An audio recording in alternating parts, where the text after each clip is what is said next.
হঠাৎ ডায়াল প্যাডে পরিবর্তন।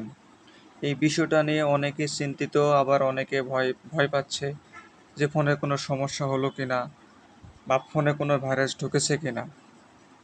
এই যে দেখেন, সব লেখা বড় বড় দেখাচ্ছে। আবার যদি ফোন দেই তাহলে সেটাও কিন্তু বড় দেখাচ্ছে, যে দেখেন।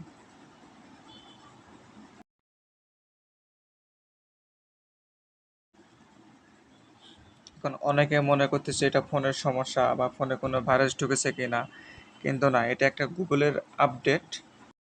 এখান থেকে বের হওয়া সম্ভব। তো এখানে কিভাবে এখান থেকে আগের মেনুতে ফিরে যাবেন সেটা নিয়ে আলোচনা করব। এটা ভিডিওটা দেখাবো খুব সহজে।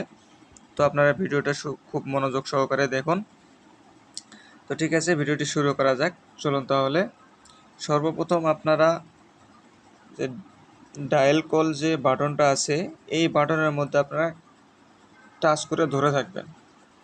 এরপরে লেখা আসবে অ্যাপ ইনফো, এখানে একটা ক্লিক করে দেবেন। দেওয়ার পরে এরকম যখন একটা ইন্টারফেস আসবে, এখান থেকে খুঁজে বের করবেন, স্ক্রল করে নিচে যায় দেখবেন যে অ্যাপ ডিটেলস, এখানে আপনারা ক্লিক করে দেবেন। এরপরে এখানে শুধু অ্যাপসটা আনইনস্টল করবেন। এই যে আনইনস্টল করলাম। আনইনস্টল করার পরে আপনারা এখান থেকে আর আপডেট দিবেন না, আসবে এখান থেকে শুধু আপনারা ওপেন করে দিবেন।